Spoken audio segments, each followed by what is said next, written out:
You are listening to This is Oklahoma, hosted by Mike Hearn, telling stories of Oklahomans and those that have made it their home.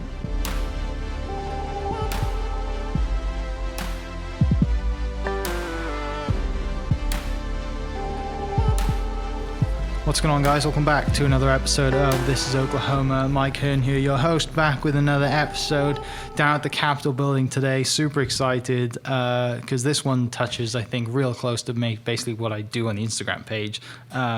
It's all about Oklahoma, and sat across the table from me, or I'm actually in his office, I guess, the Lieutenant Governor, Mr. Matt Pinnell. Yeah, that's right. Thanks, man. I appreciate it. Hey, man, thanks for having me. Love the podcast. I love what you guys do and promoting the state. So excited to talk to you. I'm looking forward to this. This is, and me being from the UK and being British, when you think of someone who's a governor, you go back to the old London slang, kind of, like governor, like, yeah. That's typical, like people who try to, say that kind of stuff from the UK, and that's what I thought of straight away. I'm like, no one does that here. It's a real shame because it's kind of funny. But yeah, I mean, how's it been? Like, you're a year in, right? Yeah, we're a year in. Year in January we'll have been sworn in. We were sworn into office in January, but about a year into it, we do not have it all figured out. I don't know if that ever, frankly, happens with politicians. But the thing that I'm so excited about is that the reason I ran for Lieutenant Governor, a big reason that I ran for Lieutenant Governor, is I really wanted to be that sales and marketing director for the state of Oklahoma and show Oklahomans and show the world how great Oklahoma was. And the great thing is now I have authority over that as Lieutenant Governor. The governor really has given me authority over that as Secretary of Tourism and Branding. And so it's just been really exciting in this first year to kind of get control over that tourism agency and try to move the needle there and really make Oklahoma a top 10 tourism state. Yeah, because like you're saying, you basically get to sell the state to everybody else around the world. Yeah, that's the job, to invite people to spend money in Oklahoma. Yeah, and so when I came to college and, everyone's like, well, where's Oklahoma? I'm like, well, first let me check before I jump on the plane. But, I think since I've been here, 8-9 years, we've come such a long way. And especially before that. And just to, explain to people, you've got to just come and see it, right? It's just that's the main hurdle, I think, that I've come from, just getting my friends to come and visit. And when they have, they're like, well, I love it. Yeah. Like, can we stay longer? The people are great. And that's always the first thing in there. It's always the people that make this place. Yeah. And I'm checking on some of the websites of travel is our third biggest industry. Is that right? It is. I mean, people, the people in Oklahoma, there is no doubt, separates us from other states. But when those people come to Oklahoma and see how diverse we are in both our landscape and our people, and see all the things to do, the quality of life here, there is a wow factor. Yeah. You almost nailed it. Come see for yourself. That's the slogan at our tourism department. Come see for yourself. Come see. This is an amazing place. You can imagine anything that you could imagine that you could do. You can do it here in Oklahoma. Yeah. So going way back, growing up, what was your image of Oklahoma growing up? Yeah, so I grew up in Tulsa, in northeast Oklahoma, kind of the rolling green hills. Really, it's the best part. Then it's a really pretty part. Oh man, northeast Oklahoma. There's a reason they call it green country. We are blessed with a lot of rain, and it is very green. So I grew up in Tulsa with some of the world's best museums. I was very spoiled with Philbrook and Gilcrease Museum. We have a great zoo, great outdoor lifestyle in northeast Oklahoma. A lot of great bike trails. And so I kind of grew up in that environment, and really have taken that love of the arts and the outdoors. Grew up fishing with my grandfather at all these great lakes. We have over 200 lakes in the state of Oklahoma, just some pristine lakes in Oklahoma. And so I kind of grew up in that environment. Was really involved in Boy Scouts growing up, and so did a lot of trips in New Mexico and Colorado and in Oklahoma. And so that's kind of been a love of mine and a passion of mine. My wife and I are both, outdoors enthusiasts. And again, to kind of do that and champion that inside of state government is really a dream come true. Yeah, definitely. So growing up, like I said, you were very outdoorsy. where'd you go to high school? So went to Metro Christian Academy in Tulsa. Okay. Public schools through 8th grade, and then high school, went to private school, and then Oral Roberts University for college. Okay, so stayed real local then. I did, yeah. You know, it wasn't necessarily the plan. I looked at out-of-state colleges, certainly looked at OU and OSU as well. Got a scholarship to ORU. Dad would have killed me if I didn't take the scholarship and go to ORU. But that really wasn't the plan until really senior year. But I love the experience of being at ORU, and I have some great friends. You know, there's over 100 countries represented at ORU, which is one of the most diverse colleges in the country. It's insane. And so I've got friends from all over the world that I went to school with, which again is pretty fun to continue to be promoting Oklahoma, but you know, promoting it across the world. And that campus is so cool, isn't it? Oh, it's really cool. It's really cool. And it's you know, when Mark Green with Hobby Lobby kind of, you know, the influx of cash that he helped, you know, really help it out. Some of the financial problems that they had a number of years ago. There's now 11 straight years of enrollment growth at ORU, and they're building new buildings debt free now. So I'm really proud of what they're doing. Yeah. So like you said, it wasn't, you know, when you were in high school, it was always, I want to go to university, but Oral Roberts wasn't really thereabouts, and then they offer you the scholarship. And that's right. Like, oh, sure. Yeah. Yeah. So did Dad go there as well? Dad went to TU. Okay. So my dad grew up in Springfield, Missouri, and was a really good tennis player. Got a scholarship to play at TU, and so that's kind of how we became. He married an Oklahoma girl. Rest is history. Yeah. But yeah, he went to TU. Okay. So you say you got a scholarship. Was that a sports scholarship? And it was just kind of there was one scholarship that they gave from Metro to someone that was involved. Yes, from sports level, because I did play tennis, but also just I was in a lot of leadership classes in high school, student council. It's kind of a scholarship that they just get, the whole person scholarship. Okay. So as someone that was going to be involved in, you know, kind of in the leadership level as well. And I certainly was at ORU. Okay. So from a young age, leadership and being in the role you're in now was kind of on the radar? It was, yeah. I mean, I kind of always gravitated towards, you know, student council and Oklahoma intercollegiate legislature groups, things like that. I've always enjoyed being around people. Yeah. That's kind of is the thing that always kind of encourages me and kind of gives me the shot in the arm, is kind of just being around people. And the more diverse, the better, frankly. And bringing people together and fixing tough problems is always something that I've kind of been able to do and have learned from, because I've been in some places of leadership over the last decades. Oh, cool. So do you have brothers and sisters going at the same time? two younger sisters. Okay. Yeah, so I was the oldest, and but I had a couple younger sisters that I'm still close with, and they still live in the state too. Yeah. Did they follow you to ORU? One of them did, and then one of them went to Colorado State. So you know, she kind of took the love of the outdoors and went to Colorado for a few years. Like I'm one of us has to leave the state to go to college. Yeah, that's right. Yeah. And we moved to DC after we graduated for 3 or 4 years. My wife studied abroad when she was in college in Paris for a semester. So, you know, we love to travel. We most of that travel is in the state of Oklahoma these days. Cause I'd certainly like to tell people, you know, don't cross over invisible lines and spend money in other states. Spend it here. You can do everything right here. Yeah, definitely. So you definitely met your wife in college then? I did. Yes. Okay. Yeah. We actually went to high school together. She was 1 year younger than me. We started dating in college. We both went to ORU.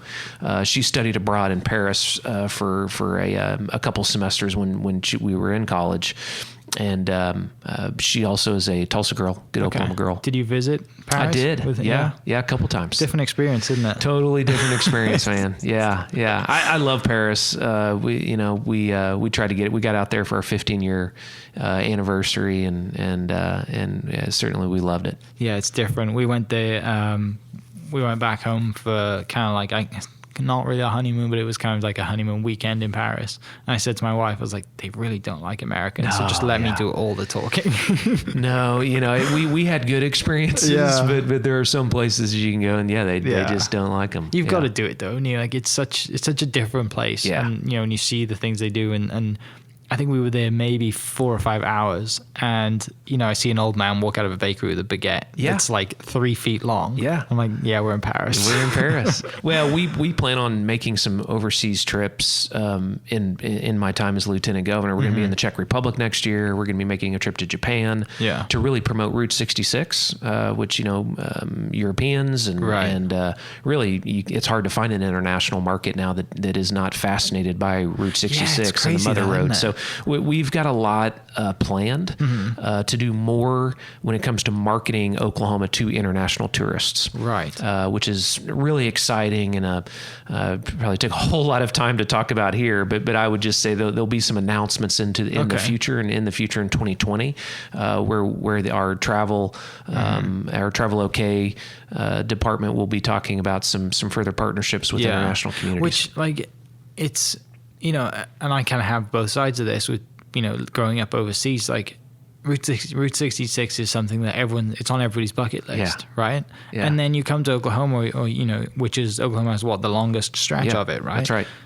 And it doesn't seem like anyone cares, do they? No one we just kind of been surrounded by it. So when you're in Oklahoma, it's just Route 66, and most Oklahomans don't realize how big of a deal this Mother Road is to international tourists. And so I talk about it in every speech that I give. It's one of our greatest assets as a state from a tourism perspective. Over 400 drivable miles of this road. And it's really the authentic American experience that every international tourist is looking for. And, that's why I continue to use the line. If you want to see America, you got to see Oklahoma. And if you want to see what America's past, its present, what it's going to look like in the future, you've got to come see Oklahoma. Yeah. And there's so many great things along the route. There's so many great restaurants. It's my second day ever in the country. My golf coach took me to Ann's Chicken Fry House on, I guess it's on 66, but it's 39th Street or whatever. But I'm driving in. I'm like, what is this hole in the wall? Yeah. And then you go in there and there's just memorabilia everywhere, and it's like, this place is amazing. You've just got to go inside. It's what tourists want. They want authenticity. They don't want some recreated thing that is not authentic. And tourists are very smart. If you're going to spend your money, you're going to do your research. And you have authentic experiences all across Oklahoma, not just Route 66, but that small town Americana. We have that across 77 counties as well. Yeah, it's special. It really is. And they love seeing you drive in. They see you have a different tag on. Yeah. And they know exactly that you're there. Where have you come from? They want to have a conversation. They won't forget it. No. When we were at that restaurant, me and my dad went back, I think, for dinner that night, because we just kind of want to see it even more, And we sat there chatting, and I think it was a game on. I think it might have been football or something like that. And the lady across the booth, recognized that we weren't speaking normal American accents. She's like, "Where are you from?" Got to chat and told her the story, and she's like, "If your dad's leaving you Monday, here's my contact number. If you ever need anything, let me know." That's awesome. I'm like, initially, I'm like, that's really weird, right? Coming from the UK, be like, who is this? But now it's just that's years later, I'm like, that's such a normal thing now. That's I kind of do that to other people as well. It's what we do. Yeah. So you graduate college with a degree in advertising. Okay. Yep. Yeah. So I worked was interning for a couple PR advertising firms locally, Akron and McQueen, actually in their Tulsa office, and I loved it. And I just started doing that inside of politics. I started working on some political campaigns. Kind of one campaign led to another campaign, which led us then to Washington D.C. to spend a few years. Came home, ran more campaigns. Ended up working and running the Republican National Committee nationally. Ran the state party, and then helped run it nationally, which was a whole other experience. But really my job was to go in and rebuild state parties and help them build programs, low dollar donor programs, communication plans. And so I loved that part of politics. And it's a skill set that I'm still using today. Right. It's just changed a little bit with just, all the internet stuff and how now social media plays a huge part in politics. It does. I mean, those digital budgets are now as big as getting close to as big as a television budget. And yeah, but it's, politics is 24/7, 365. Right. A lot of people don't like that. But it is a reality. It's hard to get away from it. Yeah. And presidential campaigns are $1 billion efforts now, which again, some people may argue is not a good thing. But it's a professionalized political consultant game. So that's just it. Listen, it's politics. Yeah. But it constantly changes, and for sure on the social media, the digital side of this, the micro targeting that you can do now, and do it so well and so targeted, that it really helps you maximize a dollar. Oh, now. Definitely, because going back to advertising and marketing, you've got to go to where people are. Yeah. And everyone's on their phone, everyone's on Facebook or wherever they are, and like you said, with that micro targeting we have now. Yeah. Is there a correlation between the increase in, I don't know, is there more people voting now compared to when they were because of social media? I think so. Yeah. I wish more people voted. Right. It's still pretty low in America, lower than some international communities. Needs to be higher. But I think because you can target now so well, that I think that will help increase turnout. At the end of the day, it's candidates. And do candidates connect with the voters? And if they do, then there'll be a higher turnout. Yeah. Still comes back to candidates. Yeah. How was your time in DC? We really enjoyed it. Okay. It's just great not having to have a car. The public transportation. Yeah. Again, we forget. I now, as the Secretary of Tourism, I spoke at a bike summit this year, and there now is kind of that next generation is trying to demand, and they should demand more walkability, not just sidewalks, but I'm talking bike lanes and public transportation options, because that's what the next generation is going to demand from their employers. Yeah. And it's important that employers do listen to that, because that will help us retain and recruit talent to cities. But that's what DC did, and DC was obviously forced to do it because they had such these huge communities, and people were tired of sitting in 2-3 hour commuting times. And so I was able to ride Amtrak and Metro to work every day. And loved it, and loved my time in DC. But we did not want to raise our family there. We wanted to raise our family back in Oklahoma. We have 4 kids now in the Jinx Public School District in the Tulsa suburbs, and we love it and love living back in Oklahoma. But so I like visiting DC, but don't want to raise my family there, and certainly don't want to have to do that morning and afternoon commutes. Right. But again, public transportation is great. It only takes you so far. It still sometimes can be a tough commute. It would be great if it was like that here, wouldn't it? I know it's getting much better with the bike lanes that are going in, especially in Oklahoma City, and obviously the new streetcar that's helping. But it will take a long time to be as good as European places, or like I said, DC. But and I think, like you said, you have to do it for the generation that's coming up, because less people are driving now and taking their driving test than ever before, which is kind of scary. It is, and I think the best time to start is today, right? Having the conversations. We have a lot of rail around the state of Oklahoma, and getting more Amtrak. We've talked about high speed rail between Tulsa and Oklahoma City and other places. If we continue to create jobs in the state of Oklahoma, there will be a demand for that. And so you got to keep the big thing, and the big thing is creating private sector jobs in the state of Oklahoma. If we can do that, retain the talent that we currently have, recruit other people to start businesses here, relocate here, and we create that density, and not just Tulsa and Oklahoma City, but in other cities in Oklahoma, then I think there will be a further clamoring for public transportation. Yeah, definitely. And you were saying, your kids are in Jenks now, so huge football fans, because Jenks are a huge football powerhouse, right? As far as I understand it. Yeah. Jenks has always been. I grew up not liking Jenks, because they were kind of one of our rivals. We played them in tennis, and they always beat us really, really bad. But yes, they are a powerhouse in football, and they're actually in the state championship this year again. Okay, good. Well, good luck to that. Thank you. Who are they playing? They're playing another Northeast Oklahoma team. So there's not been a team in 6A that has kind of won on this side of the turnpike in the Oklahoma City area. It's really been kind of teams in Northeast Oklahoma. Wasso, Broken Arrow, Jinx have been the teams that have won it almost every year. Right. Union's another powerhouse over there in Northeast Oklahoma. Oklahoma. Yeah, and the band's really good too. Yeah, great bands. Broken Arrow has an amazing band. Union has a great band. I'll leave a lot of bands out, I'm sure, but these are great bands from a branding perspective too. When they're going around and competing across the country, that's great for us here in Oklahoma. Yeah. So when you were kind of growing up in the Tulsa area, there's always this stigma like about Oklahoma City and Tulsa. Like, what was that? Has it got worse? Is it the same? Like, how, or is it just hearsay and no one really cares? There's highs and lows to it from a competition perspective. Right now, there's a great working relationship. You have a mayor in Oklahoma City and a mayor in Tulsa that are good friends. Which is helpful. So G.T. Bynum in Tulsa, Mayor Holt here in Oklahoma City, they like each other and they're working together. But there is still a healthy competition. There always will be. We compete for jobs. I mean, Tulsa and Oklahoma City sometimes compete against each other for jobs relocations. So, and listen, I think that's also healthy. I mean, that there is a competition there.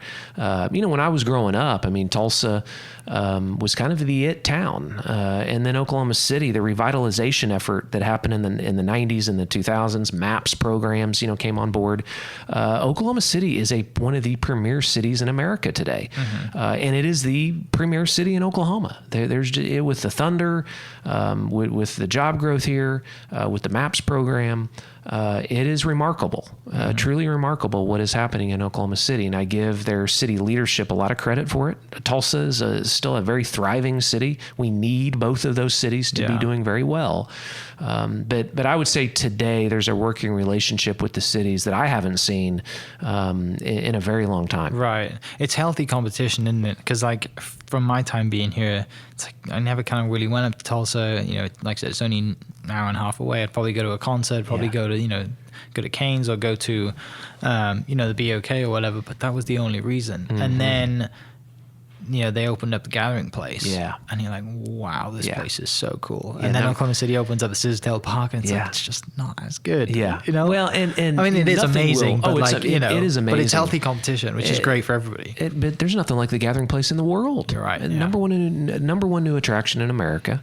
By USA Today, and Time Magazine has named it one of the top 100 places in the world, the Gathering Place. So over 2 million people have visited, and we want those people to stay overnight because heads in beds is what we need. We need people in hotel rooms to really move sales tax numbers.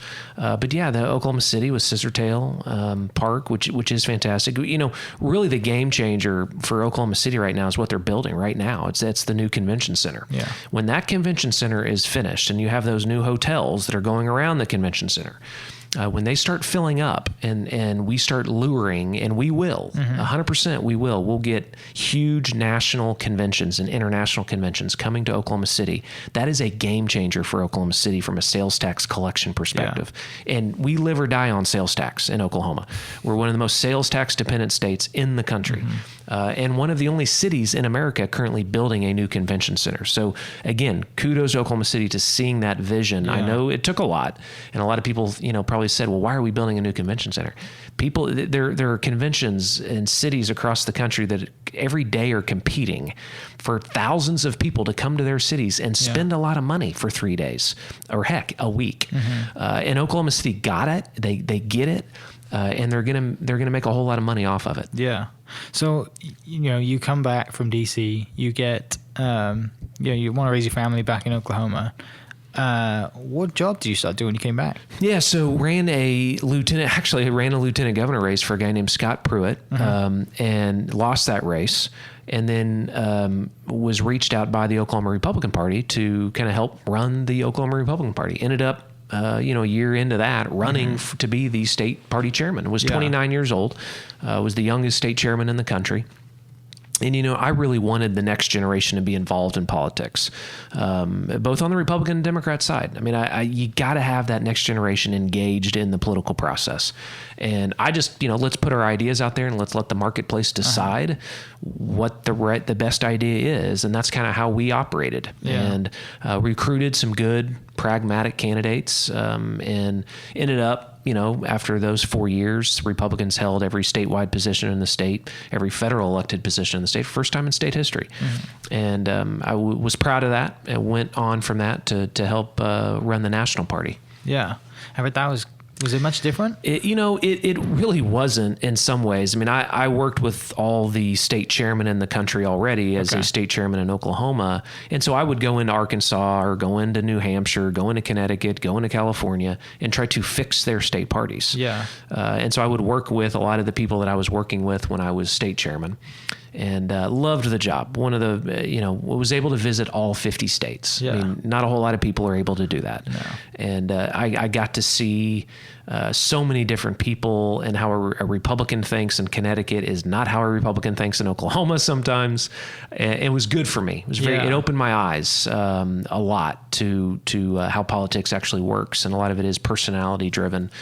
A lot of times, and being elected as lieutenant governor, I've seen it as well. Is that the party labels sometimes drop, and you're working with individuals, both on the Republican Democrat side. Yeah. So it seems like you've always been traveling, regardless of what job you're in. You're always traveling somewhere. It's a really good point. I have my motor is always running. That is for sure. One of my favorite quotes is, "If you're not moving, you're losing." That was a quote from a guy named John Sears, who ran Reagan's campaign. And I think it's true. I mean, ORU kind of instilled that in me as well. Make no little plans here is the slogan there at ORU. So I always thought big and let's change the world. And to do that, you can't be real static. Right.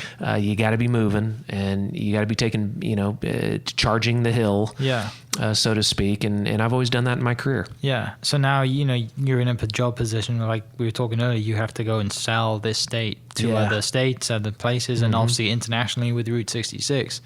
How has that been in this, like the last year that you've been? I've had a lot of people come up to me and say, "Hey, thank you for championing the state," or "Thank you for talking about Route 66. We've been waiting, for someone to talk about how big of an industry tourism is." And so that's good to hear. That pat on the back is a good reinforcement. And so now we're looking for, marketing dollars that will compete across the country. We have a pretty small marketing budget for a state with so many tourism assets, our Native American history, to Route 66, to the Chisholm Trail and the Land Run. No other state really can match our heritage and our history. I mean, if you really think about it, and that's pretty remarkable that I can say that with a straight face. There's not really another state that can do and sell everything that we can in Oklahoma. But I don't think our marketing budget is big enough to tell the world all about it. Right. And so that's got to change. And so we're working on a legislative level to try to increase that budget a little bit. You have to invite people to a state for them to come. I mean, you got to stop and think about that, but you got to invite people first. I mean, they're not going to come to Oklahoma if you don't invite them, if you don't tell them why they should come and spend money in Oklahoma. And so we're putting kind of a new marketing campaign together right now. We've created new trail systems. The fishing trail, music trail is going to be relaunched. Route 66 certainly will be. We have a Route 66 convention this year. Centennial is coming, so the timing is right to take advantage of this tourism industry. Yeah, and it's like you said, because when you go back to inviting people here, from like I said, being an international and being overseas and how expensive it is to travel, especially if you've got kids and a family. When you think, we want to go to the States, we'd love to go see the States. You don't think of Oklahoma, do you? No. It's always like Vegas or California or New York or whatever. Like it's always just kind of those 3 or 4, maybe Colorado if you like the mountains. But and a big reason for that is they promote themselves. Yeah. Vegas and LA and Colorado, they have pretty big international marketing budgets. There is none of these jobs are easy sales jobs, but I will tell you, there is a story to tell to a Japanese tourist of why they need to come to Oklahoma. Oh yeah. And I think it sells really well actually, but you have to be able to have a marketing budget to put behind it. Yeah. It's working in Oklahoma. I mean, when we have a lot of tourists from Texas and Arkansas, Louisiana, Kansas, a regional footprint is really strong. It's only going to get stronger because I think we're doing a better job now of marketing the state. But if we go international, the sky's the limit. Yeah. So talk about, you've recently just come back from Taiwan. Was that the first time you've been to Taiwan? It's actually the second time. I went over there with the Republican National Committee for their National Day 4 or 5 years ago.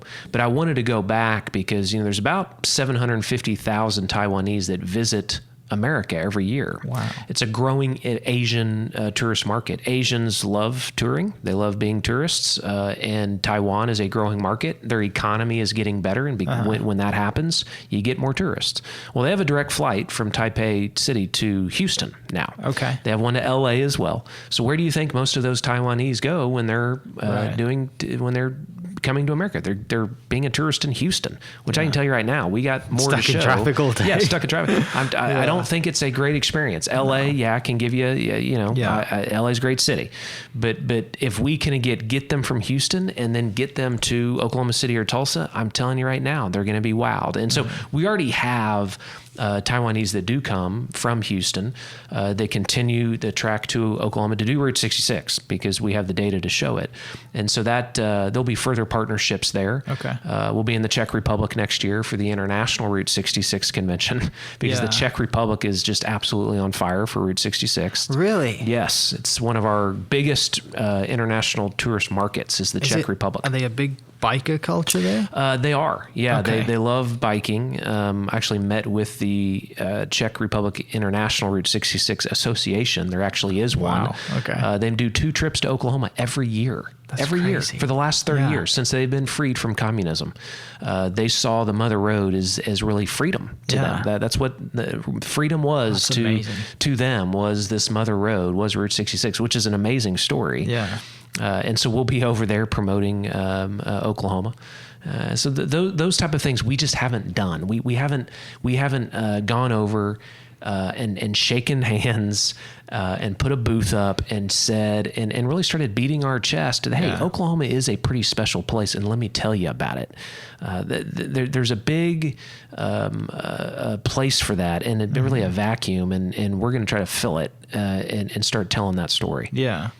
So, you like you were saying, you've traveled a lot growing up. You traveled a lot with the jobs that you've had, and now you still travel a lot, but you also travel a lot around the state. Like you were saying, you're kind of pretty much, all over. I know you did a family trip right down to Broken Bow this year, and then you obviously did the ATV event that was up a little bit further north. So, have you seen? I assume you've seen more of the state this year than you ever have. Yes. Yeah. Accurate. Right? That is accurate. Yeah. How has that been? What has that been like, just to kind of open your eyes to the state? It opens. It's really an eye opener. We have 12 ecosystems in the state of Oklahoma. Okay. Which very few other states can match that. When you can go from Little Sahara State Park, which I'm on these sand dunes where you feel like you're in Little Sahara for sure. And I can drive, an hour outside of there and be in Rolling Green Hills in Northeast Oklahoma. There's not another state that can offer that. And, down to Beaver's Bend, which is one of the most beautiful places in the entire country, and go trout fishing, some of the best trout fishing in the entire country. You don't have to go to Colorado or Arkansas. You can do it right here in Oklahoma. And it's really telling that story. There is a story to tell there that you can do that on a tank of gas. I mean, you really can. 2 to 3 hours, you can hit all of those spots. And by the way, go see dinosaur tracks in western Oklahoma. So if we, moving forward in the state, can market that and package that, you'll have more people, I believe, in the state of Oklahoma that will choose to spend their money in Oklahoma instead of going to Arkansas or Louisiana or, regional footprint for sure. We got to keep that homegrown money here. And I think it will instill some more state pride in the state too. Yeah, definitely. It's, I really enjoy, through the Instagram page, just sharing pictures that people take in these places. Because, friends of mine went up and did their wedding photos at Little Sahara. Yeah. New baby photos have been up there, and then if you want to go and see, especially in the fall, down kind of Talamina area, or like you said, Beaver's Bend, it doesn't look like it's in Oklahoma. No, no, it doesn't. Really imagine that. All it's the places, crazy. that you can see in the state. That's why we launched the road trip. Yeah. Every Wednesday we release a new episode that kind of shows a road trip. That's why I love what you guys do. We have to have people. Rising tide lifts all boats here. We need more and more of that, and we need ambassadors. Texas does this. They kind of have state park ambassadors. We're going to launch that in Oklahoma too. Okay, cool. With traveling around and going to all these events, it's kind of like the best job, right? Because you're like, I kind of have to be there. It's like, oh, I really want to go, but it's part of my job. I have to be there. What's been kind of some of the ones that were kind of really, I guess, underrated and shocked you a little bit? Yeah. And it is the best job in state government. I would agree with that. I believe, underrated. Oh man, Western Oklahoma, I think is so foreign to Oklahomans. Most Oklahomans have not been to the Panhandle. They don't realize how beautiful it is out there. That I would really, going out to Black Mesa, seeing the stars. One of the best stargazing places in the country is out in Western Oklahoma. If you want to get away from it all and go see, again, America. That is still kind of preserved. Western Oklahoma, it's definitely underrated out in Western Oklahoma. There's other areas certainly, around the state. I think, the Chisholm Trail, when it comes to kind of the Enid, Duncan, Kingfisher area, learning about the land run and that history there is underrated. We need to do a better job in the state of telling that story to tourists as well, because I think it sells really well. It's another great area. I think our college towns, Stillwater and Norman, in particular, are great in growing college towns that have really cool main streets that a lot of people could spend a couple days easily in those towns. Yeah, and saying that, like, you don't really have to be there in school season to enjoy it. I know you don't. They're so cool. It's a great place. There. Great place. Yeah, doing tailgating at a OU or OSU game is a must. Yeah, we did. My parents were in town in August, September. When were they? Recently. And it was OSU homecoming. Yeah. So whenever that was, we went, took my dad and my brother to that. Oh, and they never had an experience like it. We're walking in and they're like, "What are these tents for?" I'm like, yeah. What do you mean these tents? Like, there's people bringing their grills and their TVs and their satellites to sit here for 4 hours before kickoff. Like, this is what they do. They were blown away because it rains all the time back home, and you just kind of sit in the pub and that's it. One of the best homecomings in America. It was there. They had a great time. We got spoiled, but they loved it, and they understand college football. Sure. So obviously, Stillwater kind of has the land run, right? The bike race, that's 100-mile bike race. Yes. That sells out in less than an hour. And it's if people listening, if you don't understand or don't know what it is, look up, I think it's Instagram, Land Run 100, I think is what it is. 100-mile bike race, starts in Stillwater. But also, like I said, there's a 50K bike race and a 50K run. It's mad up there, isn't it? It's sold out in 6 minutes. It's crazy. Online. I had a buddy of mine in Tulsa that got me interested in biking a year and a half ago, and I just fell in love with it. I fell in love with the community, the land run. I did the land run 50. Was my first race, and man, I was sold after that. It is economic development. I mean, this gets people to your community. Almost every state was represented in this race, so it's great branding for our state. A lot of money is spent over that weekend. Then I did Tulsa Tough in Tulsa, which is a premier race in the country now. The governor and I think will be doing the Ironman next year. Okay. So be praying for us, please, for that. That's huge for that to come to the, because I reading in the Ironman community and reading the comments when that was posted, everyone's like, it's May. Yeah. In Oklahoma. Yeah. And like, if you're just reading the comment section of everyone that doesn't live in Oklahoma is losing their mind. I'm telling you, they will again be wowed. Yeah. We're gonna roll out the red carpet for Tulsa, it. That's in Tulsa in May. But yeah, we're trying to do as many of those events as possible. I'm doing the Greenleaf Trail Run, which is at Greenleaf State Park. Love trail running as well.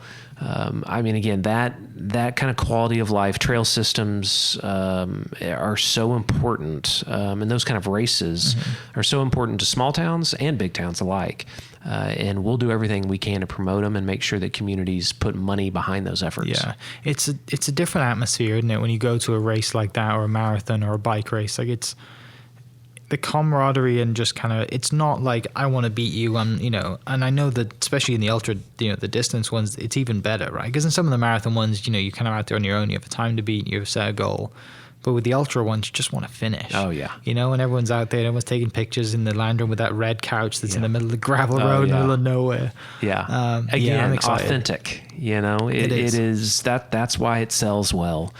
And that's why we'll continue to sell well. Yeah, definitely. And, going recently, we've had the BMX championships that comes to Tulsa, which I didn't know much about until seeing that. Didn't they build a new facility for that? Yeah, they did. Yeah. The BMX is, kind of now their training facility now is in Tulsa area.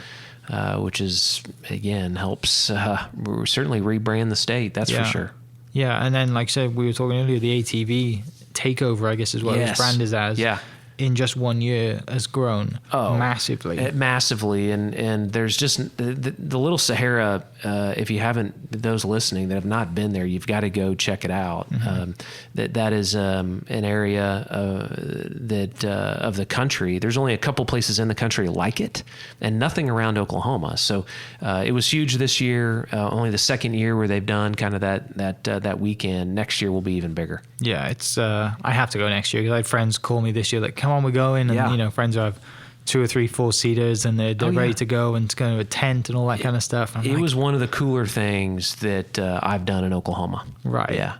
Because when you go with 2 or 3 guys, it's kind of cool, and you kind of go to the trail. But when you're there with hundreds of ATVs, it's I'm sure it's something else. It is.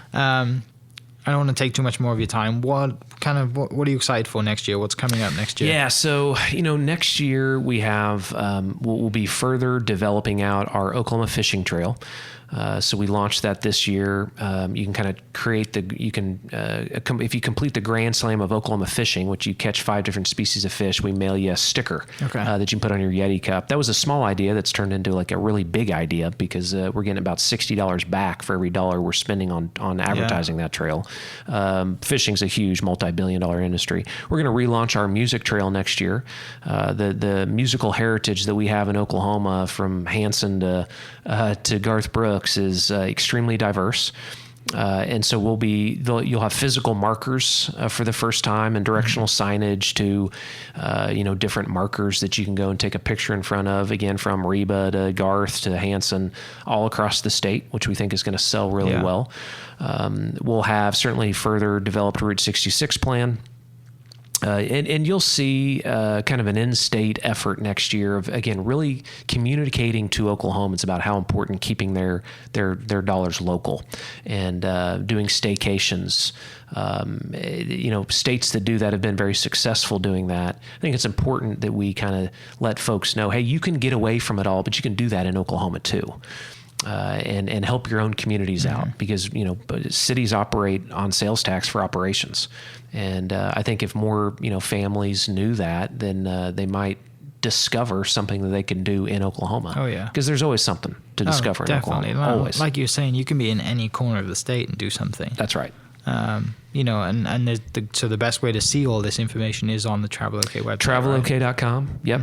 Is the place to send them. You can search the hashtag road trip OK to follow our road trip around the state. And then my Lieutenant Governor Instagram and Twitter feed and Facebook. We try to be very active on social media. I take that responsibility very seriously. If it is my job to promote the state, we're going to promote the state, because I don't think we do a good job of bragging. I just don't. Right. We're very humble people. It's not really our nature, is it? It's not the nature of our people. And I love that about Oklahoma. But as my job is to brag about how great Oklahoma is. Yeah. Yes, there's things we've got to fix from a policy perspective too, just like every other state. But there's some wonderful, amazing things happening in Oklahoma. And we need to brag about those things too. Definitely. And I think, can't you get a free, what's the book that Travel OK will send you? Isn't that a free travel guide? Great point. Any brochure, you can request any brochure online have it. It's free. Fantastic. Yeah, I mean, anything that you see on the Travel OK website, any brochures, all of our brochures are free and ship for free. So go online. I mean, I've shipped 15 to 20 of these. I'll ship them to my buddies' houses. They go to Arkansas, and I razz them for it all the time. No, I send this stuff to my friends and family all the time, but all of that stuff is free on our website. Awesome. Well, again, thanks so much for your time. I'm really excited for next year. Absolutely. Looking forward to it. So, and how can everyone follow you? What's your Instagram? Yeah, so on Instagram, it's Lt Gov Pinnell, and same handle on Twitter as well. And then just search, Lieutenant Governor Matt Pinnell on Facebook. Awesome. Again, thanks for your time. I really appreciate it. Thanks for listening, guys. We'll catch you next episode. Cheers. Thank you for listening. We are inspired by those around us and hope that you are too. Make sure you subscribe to this podcast on your favorite podcast platform and leave us a review so we can keep telling your stories. For more great Oklahoma content, follow This Is Oklahoma on Facebook and Instagram.